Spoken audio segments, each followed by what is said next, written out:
السلام عليكم. أعوذ بالله من الشيطان الرجيم. بسم الله الرحمن الرحيم والصلاة والسلام على رسولنا محمد سيد الأولين والآخرين. مدد يا رسول مدد يا سادة أصحاب رسول مدد يا شيخ دستور مولا شاء الله فاز حسن شيخ محمد قال مدد طريقتنا الصحبة والخير في الجميع. اعوذ باللہ من الشیطان الرجیم بسم اللہ الرحمن الرحیم وما یفعلوا من خیر فلن یکفرون صدق اللہ العظیم.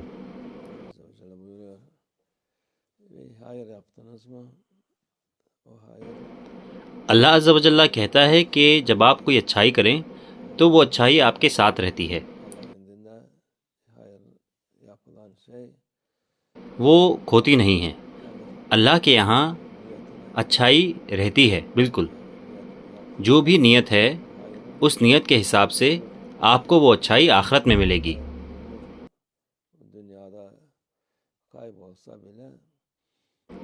وہاں پر اچھائی ہوگی. اگر وہ دنیا میں کھو بھی جائے تو وہ اللہ کے یہاں نہیں کھوتی. اچھائی کا ثواب اور اس کی فضیلت ہمیشہ ہے اور برقرار رہتی ہے.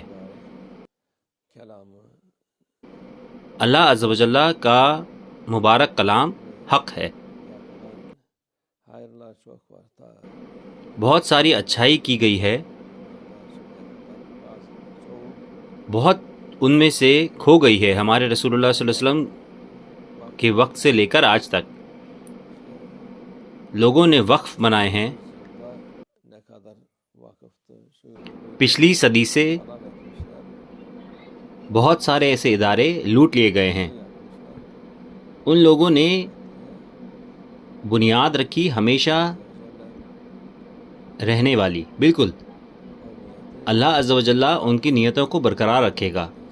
اگر لوگ ان کو برباد کر دیتے ہیں تو یہ آخرت میں ہمیشہ رہیں گی. ہمارے رسول اللہ صلی اللہ علیہ وسلم فرماتے ہیں لوگ اپنی نمازیں پڑھتے ہیں، وہ بالکل فرض پڑھتے ہیں، اور ایسے لوگ ہیں جو نفل پڑھتے ہیں جیسے کہ تہجد اور یہ اور وہ. اور جب وہ بیمار ہوتے ہیں اور نمازیں نہیں پڑھ پاتے، اللہ عز و جل انہیں وہی اجر دیتا ہے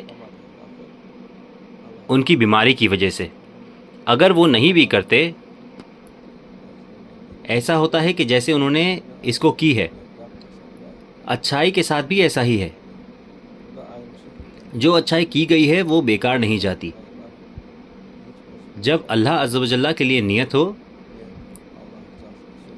جب آپ اللہ کی رضا کے لیے صدقہ جاریہ کریں، جب اللہ کے لیے سب کچھ ہو اس کو راضی کرنے کے لیے، جس سے کہ مسلمان اس سے فائدہ اٹھائیں،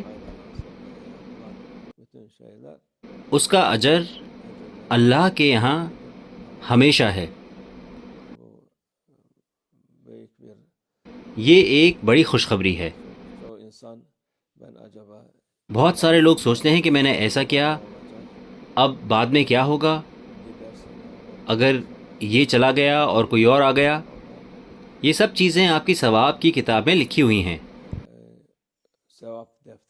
اس لیے اچھائی کرنے سے پرہیز نہ کریں. جتنا ہو سکے لوگ اچھائی کریں،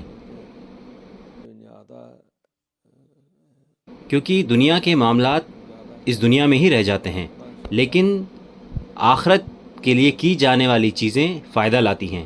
اللہ ہماری مدد فرمائے، وہ ہمیں شیطان کے وسوسے سے بچائے، وہ ہمیں لوگوں کی باتوں پر عمل نہ کرنے کی توفیق عطا فرمائے. انشاءاللہ جب لوگ اچھائی کرتے ہیں تو وہ اس کا اجر پاتے ہیں، ان کو اس دنیا میں فائدہ ہوتا ہے، لیکن سب سے بڑا فائدہ آخرت میں ہے انشاءاللہ. اللہ ہمارے اچھے عمل قبول کرے، وہ ہمیں اچھائی کرنے میں کامیاب کرے انشاءاللہ. اللہ توفیق. الفاتحہ.